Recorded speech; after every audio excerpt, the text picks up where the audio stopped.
Wednesday Glow. I think by now you might have a clue.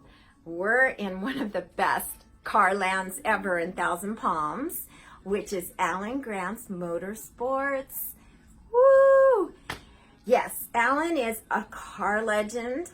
He is a dear friend, and I am blessed to bring you here and share a little bit of this amazing history and what this man has done in the car industry and field. It's just beyond words. So, wow! Alan is here, my dear friend Alan. Say hello. Hi, Maria. How are you? I'm great. Good to see you. Good to see you. Oh my gosh, look at this amazing office. Most men don't keep it this neat, but I love the color yellow. And tell us a little bit about yourself, please. Well, yellow is my favorite color, as you see here. It's And it looks like car is your favorite thing.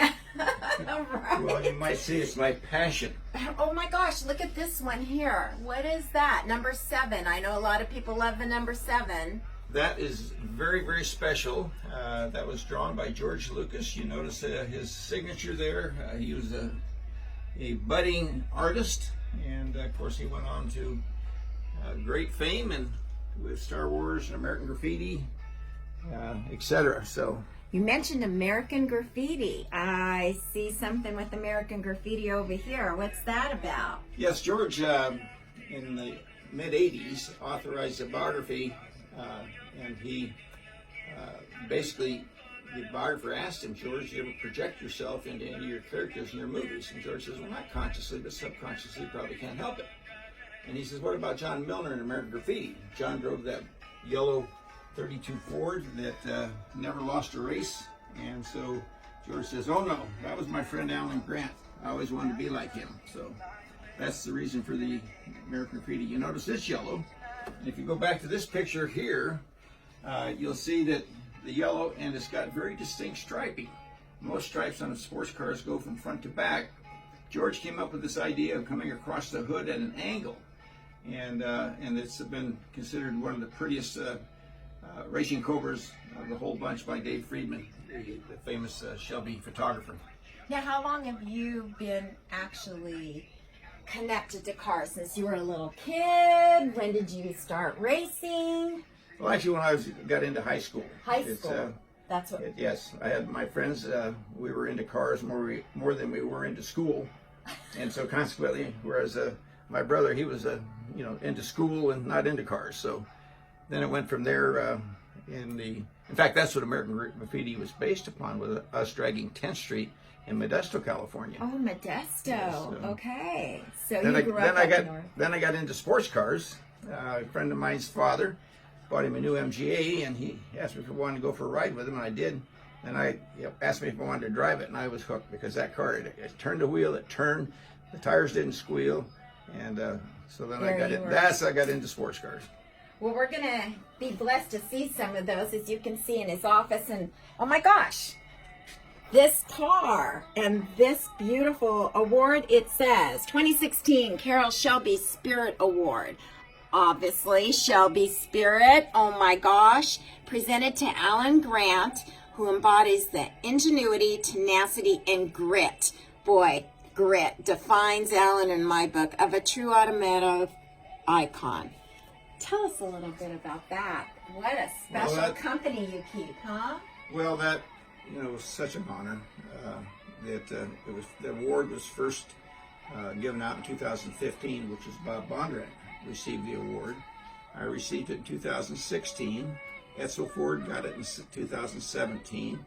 Dan Gurney got it in 2018, and then Parnelli Jones just got it this year. Okay, Parnelli Jones just got it this year, and this gentleman is one of the gentlemen that has received this award. Hello. A real honor. A real honor. Yeah, take us out to show us one of your favorite little yellows. Another yellow. This is really kind of interesting. This little car, the company just started making it this year, and I didn't even know they made it until somebody showed me a picture of it, and I went online and was able to buy several of those. So fantastic. All right, let's go into our classic showroom here. And speaking of yellow, Speaking of yellow. Wow.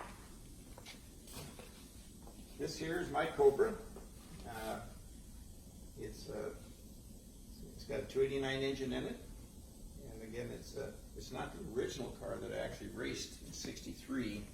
This is a car that I got in the mid '80s, and I've raced this car. We also take it out and do track days with it. This car speaks for itself. Now, when was the last time you actually took it out? Well, actually, last time I took it out was actually the Dr. George show in February. Okay, Yes. Dr. George. If you live out in the desert community, the Dr. George show is an amazing event. This gentleman has been sponsoring it. Tell us a little bit how wonderful it is and what you've done for people in the car community, children. It's just awesome.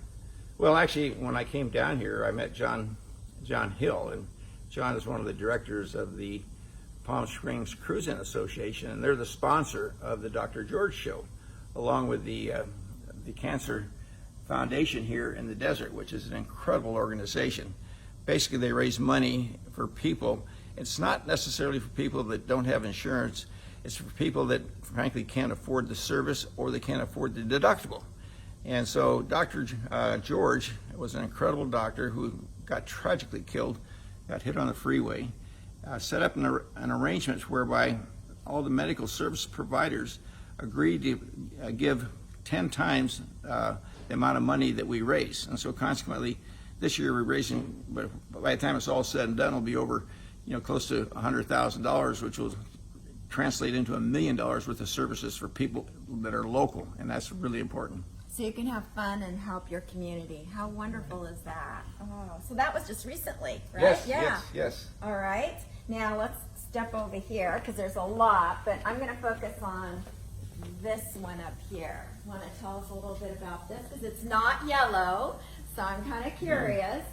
This car, when I was in Europe racing in '65, I was also a mechanic on Ford GTs, and I was working at Ford Advanced Vehicles right next to LOLA Cars. Eric Broadley was the founder of LOLA Cars. He designed this car to meet the 1963 FIA regulations for GT cars. And this car was the star of the London Racing Car Show in 1963. Wow. And I was able to buy that car for $3,000 back in 1965. And it wasn't until 2016 we got it cleaned up, fixed up, and in the condition it is today. Fantastic. This car is considered the forefather or the grandfather of the Ford GT. And so it's a very, very special car. I bet you Ford is pretty happy you have it in your hands. Right. Yes, of course. Jay Leno had it on his show, and he offered to double my money. He offered me $6,000. There you go. Good old Jay Leno. We gotta love that guy. Another yellow. Yes, 56 Ford pickup. This is, as you saw in the picture, we actually towed the yellow COBRA with the yellow 56 Ford pickup truck. So I was able to find one of these and actually replicate the car that we had, or the pickup we had back in 1963.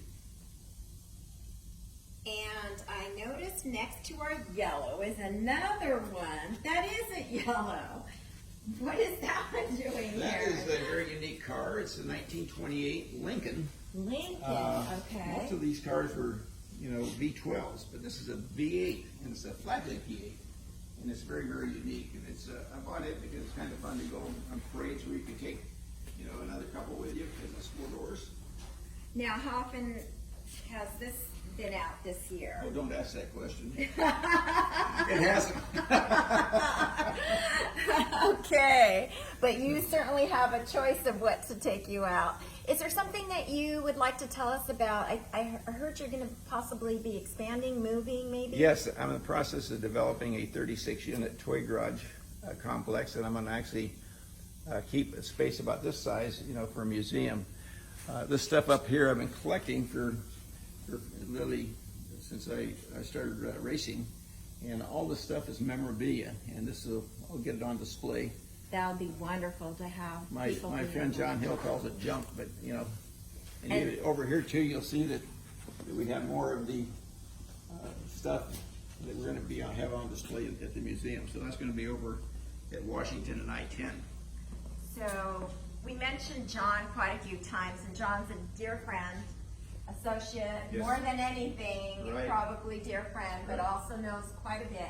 And he's so humble. He's behind the scenes. He prepared a lot of our uncovering of the car, because of course we have to keep the car in good condition. And for those of you that haven't been to the Dr. George show, that haven't heard about anything to do with this wonderful man, you gotta re-listen to this video, because we had a lot of information. You can also Google Alan Grant. You can also Google American Graffiti. You'll find out a lot of information about things in your own backyard. It'll make you have a Wednesday glow. And I want to thank John and his friend. Oh, what do we have back there, John? He's giving us some information. Let's finish up with that. Yes, John. Ah. The legend is reborn. You can drive it. Some lucky winner is going to take home a limited edition 2019 Mustang Bullet while supporting the Desert Cancer Foundation, which we were talking about. Right. And that is so crucial in unfortunately, not only our age group, but all age groups. Yeah. It doesn't stop, no matter how young or old you are. Cancer is a disease that needs to be looked at, loved, and appreciated. And this man's helping. This was actually, Steve McQueen starred in Bullet. And so this car, Ford Motor Company, actually made this Bullet car in honor of him and the movie. And this car is going to be given away. Oh my God. And it's a drawing, and you can actually get a hold of the Desert Cancer Foundation. Yes. I'm sure we'll give all the information. and also the Palm Springs Cruise Association. And that's coming up, right? Yes. Yes. The drawing's going to be in June. I'll put a little hashtag on that information with this video, guys. So thank you, John, and thank you, Thank you. Alan, and Facebook Land World. Yes. Come.